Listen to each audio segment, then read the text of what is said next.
हर्षोल्लास के साथ मनाते हैं। अब की बार विशेष तौर से मुझे इस बात के लिए ज़रूर निवेदन करना है कि ये अलग तरह की परिस्थितियों में इस दिवाली को हम मना रहे हैं जब कोरोना का ये दौर चल रहा है, इसलिए पर्यावरण किसी भी प्रकार से खराब ना हो उस बात को सुनिश्चित करने के लिए सब लोग सहयोग करें, क्योंकि बहुत सारे लोग कोरोना से संक्रमित हॉस्पिटल में अपना इलाज कर रहे हैं, बहुत सारे लोग संक्रमित होने के बाद होम आइसोलेशन में है और उनके लिए पर्यावरण खराब होता है तो बहुत बड़ा उनको संकट होता है, बहुत परेशानी होती है। ऐसी परिस्थिति में मेरा यही निवेदन है कि दिवाली मनाएं और औपचारिकता के तौर पर पटाखे का प्रयोग कम से कम करें। महाराष्ट्र में सर आप दिवाली मना रहे थे? जी, मैं हर साल जाता हूँ, अब की बार भी मैं बच्चों के साथ वहाँ जाकर के उनको शुभकामनाएं देने की। सर इस साल की जो दिवाली वो महत्वपूर्ण इसलिए भी कि बिहार जैसी बड़े राज्य में भाजपा ने और एनडीए ने बड़ी जीत हासिल करी है।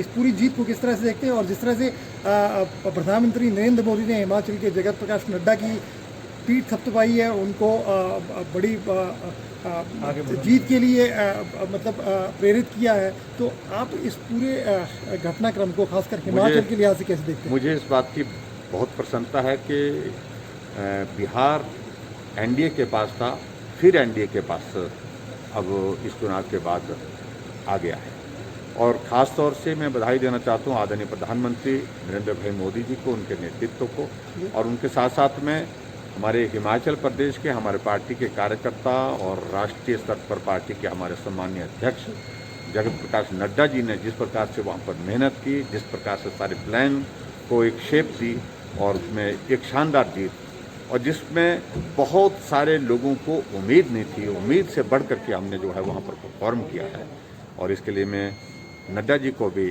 बहुत बहुत बधाई देता हूँ। और जिस प्रकार से आदरणीय प्रधानमंत्री जी ने उनकी पीठ थपथपाई है, ये हमारे लिए हिमाचल वासियों के लिए बहुत गर्व का विषय है कि हिमाचल का कार्यकर्ता जगत प्रकाश नड्डा जी आज पार्टी के राष्ट्रीय अध्यक्ष के नाते इस प्रकार से अपनी भूमिका में जो काम करते हुए आगे बढ़े हैं, और जहां पार्टी के शीर्षस्थ नेतृत्व ने उनके इस काम की सराहना की है, उनको बधाई दी है। सर हाई कोर्ट भी कोरोना परिस्थिति को लेकर चिंतित है और सू मोटो दिया है, सर क्या कहना चाहेंगे, किस तरह की परिस्थितियां हैं? देखिए, सरकार अपनी ओर से जो ऐसे हालात में जो बेस्ट पॉसिबल जो करने की कोशिश कर रही है वो हमारे प्रयास जारी है, और माननीय उच्च न्यायालय की ओर से भी जो गाइडलाइंस आएंगे हमको कभी हम सम्मान करेंगे, लेकिन कोशिश कर रहे हैं। पिछले दिनों कुछ मामलों में बढ़ोतरी हुई है स्वाभाविक रूप से, और हिमाचल प्रदेश में और भी प्रदेशों में हुई है, और ऐसी परिस्थिति में हिमाचल प्रदेश में ऑल्टरनेटिव अरेंजमेंट्स को गियर अप करने के लिए हमने तैयारियां कर दी हैं। 4 जगह हमने मेकशिफ्ट अरेंजमेंट के अंतर्गत जो है वो प्रीफैब स्ट्रक्चर के अंतर्गत वहाँ पर कोविड पेशेंट के ट्रीटमेंट के लिए इंतज़ाम करने के लिए बोल दिया है, वो सारा प्रोसेस जारी है।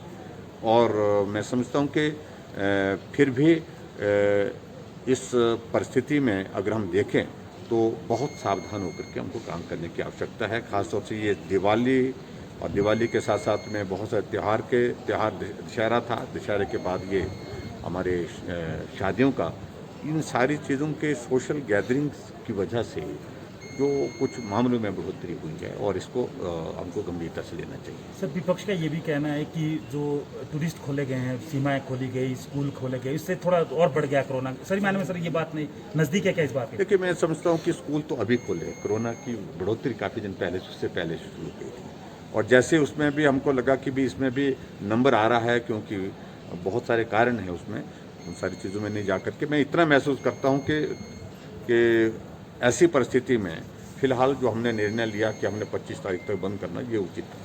सर महंगाई को लेकर विपक्ष सड़कों पर कल मॉल रोड पर भी प्रदर्शन किया था, विपक्ष के सवाल है। देखिए, महंगाई सर है, प्याज सड़कों पर रहेंगे। देखिए, कांग्रेस देश से समाप्त हो गई, ऐसे दौर आते हैं, लेकिन सब ठीक होगा। लेकिन तेजस्वी तो कहते हैं कि ये चुनाव आयोग का फैसला, जनता का फैसला उनके हक में था, चुनाव आयोग ने नतीजा सुनाया। सर वो सवाल खड़े करा दी सर। देखिए, इन सारी चीज़ों को लेकर के पहले से हमको मालूम था कि जब परिणाम निकलेंगे तो यही कहा जाएगा, चुनाव आयोग पर कहा जाएगा, ईवीएम पर कहा जाएगा, बहुत सारी चीज़ों पर कहा जाएगा। इनका कोई औचित्य नहीं है, जनादेश है, इसको स्वीकार करना चाहिए। सर पश्चिम बंगाल में आपका लक्ष्य है, लेकिन जिस तरह से वहाँ बीजेपी कार्यकर्ताओं की सांसद तक की वहाँ उनके ऊपर आक्रमण हो रहे हैं, उनके ऊपर अटैक हो रहे हैं, ये बहुत महंगा पड़ेगा वेस्ट बंगाल में जिस प्रकार की राजनीति चल रही है, जिस प्रकार से हत्या करने की जो एक जो साजिश, एक षड्यंत्र के तहत जो है वो राजनीतिक हत्याएं वहाँ पर हो रही हैं, उसको देश देख रहा है और वहाँ का प्रदेश तो देख ही रहा है। ऐसी परिस्थिति में जब दौर आएगा तो बहुत बड़ी कीमत वहाँ पर ममता सरकार को उसकी चुकानी पड़ेगी। Thank you. दीपावली की बहुत बहुत बधाई। ये थे हिमाचल प्रदेश के मुख्यमंत्री जो कि नेशन न्यूज़ को दे रहे हैं, सुरेंद्र सिंह राणा। नेशन न्यूज़ देखते रहिए, नेशन न्यूज़।